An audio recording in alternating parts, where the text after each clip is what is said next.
Hi friends, welcome back to our YouTube channel. ಇವತ್ತಿನ ವಿಷಯ ಏನಂದರೆ, ನನಗೆ ತುಂಬ ಜನ BMTC ಎಕ್ಸಾಮ್ದು ಕಟ್ ಆಫ್ ಬಗ್ಗೆ ಕೇಳ್ತಾಯಿದ್ರು. ಮತ್ತು ಕ್ವಾಲಿಫೈಯಿಂಗ್ಗೆ ಎರಡೂ ಪೇಪರಲ್ಲಿ 30 ತೊಗೋಬೇಕಾ ಅಥವಾ ಒಂದು ಪೇಪರಲ್ಲಿ 40 ತೆಗೆದು ಇನ್ನೊಂದು ಪೇಪರಲ್ಲಿ 20 ತೆಗ್ದು.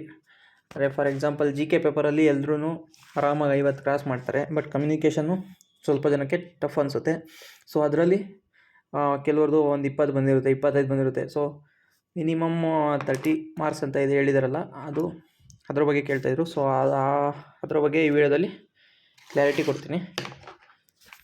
ಸೊ BMTC ಎಕ್ಸಾಮು ಆಯಿತು ಜುಲೈ 14ನೇ ತಾರೀಕು. ಸೊ ಎಲ್ರಿಗೂ ಗೊತ್ತಿರೋದೆ.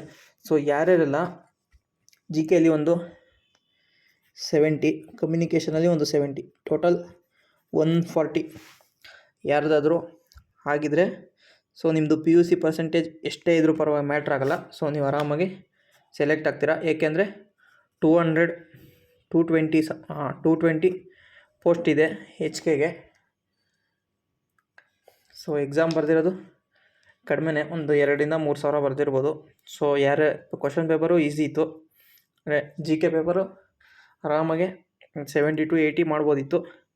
ಸೊ ಅದಕ್ಕೆ ಈ ರೇಂಜಲ್ಲಿ ಮಾಡಿದರೆ ನೀವು ಆರಾಮಾಗಿ ನಿಮ್ಮದು ಕ್ಯಾಟಗರಿ ಯಾವುದೇ ಇರಲಿ, ನಿಮ್ಮ PUC ಪರ್ಸೆಂಟೇಜ್ ಎಷ್ಟೇ ಇದ್ರೂ ಕೂಡ ನೀವು ಆರಾಮಾಗಿ ಅಪಾಯಿಂಟ್ ಆಗ್ತೀರಾ.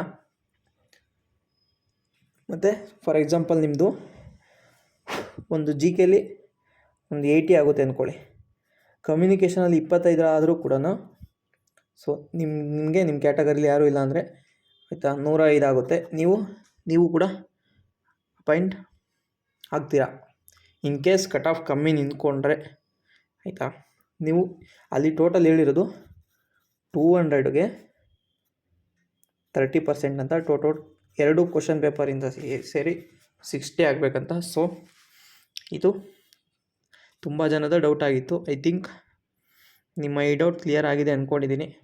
ಮತ್ತು ನಿಮ್ಮ ಇನ್ನು HK ಎಕ್ಸಾಮ್ ಬರೆಯೋರು ಯಾರಾದರೂ ಈ ವಿಡಿಯೋ ನೋಡ್ತಾಯಿದ್ರೆ, ನಾನು ಮೊದಲೇ ಹೇಳಿದೆ, ಮೆಂಟಲ್ ಅಬಿಲಿಟಿ ಅದು ಸಿಲಬಸ್ ಇಲ್ಲ ಅಂದರೂ ಕೂಡ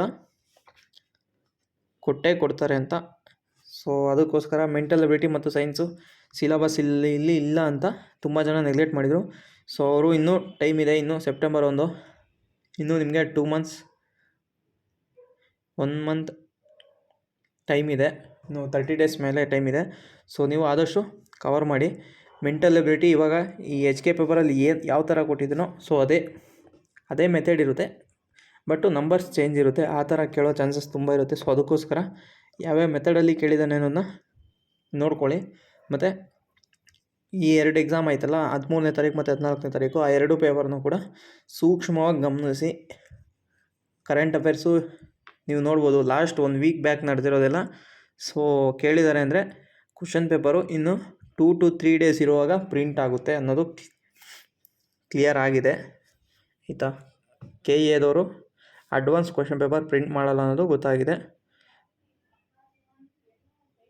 ಸೊ ಅದಕ್ಕೋಸ್ಕರ ಕ್ವಶನ್ ಪೇಪರ್ನ ಯಾರೂ ನೆಗ್ಲೆಕ್ಟ್ ಮಾಡಬೇಡಿ ಆಯಿತಾ. 2 ಕ್ವಶನ್ ಪೇಪರು, ಮತ್ತು ಅದರ ಅಕ್ಕಪಕ್ಕ ನಿಮಗೆ ಎಲ್ಲೂ ಸಿಕ್ಕಿಲ್ಲ ಅಂದರೆ ಕೂಡ ನೀವು ಗೂಗಲ್ ಮಾಡಿದ್ರೂ ಕೂಡ ನಿಮಗೆ ವಿಕಿಪೀಡಿಯಾದಲ್ಲೂ ಕೂಡ ಸಿಗುತ್ತೆ. ಸೊ ಅದಕ್ಕೋಸ್ಕರ ಅವೆರಡು ಕ್ವಶನ್ ಪೇಪರ್ನ ನೆಗ್ಲೆಕ್ಟ್ ಮಾಡಬೇಡಿ. ಆ 2 ಕ್ವಶನ್ ಪೇಪರೇ ನಿಮಗೆ ಇವಾಗ ರೋಡ್ ಮ್ಯಾಪ್ ಆಗುತ್ತೆ. ಸೊ ಇಷ್ಟ ಆಗಿತ್ತು ಫ್ರೆಂಡ್ಸ್ ಇವತ್ತಿನ ವಿಡಿಯೋ. ಸೊ ಯಾರ್ಯಾರೆಲ್ಲ ಎಕ್ಸಾಮ್ ಬರೆದಿರೋರು ಈ ವಿಡಿಯೋ ನೋಡ್ತಾಯಿದ್ರೆ, ನಿಮ್ಮ ಮಾರ್ಕ್ಸ್ ಎಷ್ಟಾಗಿದೆ ಅಂತ ಕಮೆಂಟ್ ಮಾಡಿ. ಮತ್ತು HK ಎಕ್ಸಾಮ್ ಎಲ್ಲ ಯಾರ್ಯಾರು ಬರೀತಾ ಇದ್ದೀರೋ ನಿಮ್ಮೆಲ್ಲರಿಗೂ ಒಳ್ಳೆಯದಾಗಲಿ, ಚೆನ್ನಾಗಿ ಎಕ್ಸಾಮ್ ಮಾಡಿ. ಸೊ ಇನ್ನೊಂದು ತಿಂಗಳು ಟೈಮ್ ಇದೆ. ಸೊ ನೆಗ್ಲೆಕ್ಟ್ ಮಾಡಬೇಡಿ, ಆದಷ್ಟು ರಿವಿಷನ್ ಮಾಡಿ. ಹೊಸ ಸಬ್ಜೆಕ್ಟ್ಸ್ ಎಲ್ಲ ಏನು ಓದೋಕೆ ಹೋಗ್ಬೇಡಿ. ಇಷ್ಟು ದಿನ ಏನು ಓದಿರೋ ಅದು ಮಾತ್ರ ರಿವಿಷನ್ ಮಾಡ್ಕೊಳ್ಳಿ. So thank you friends.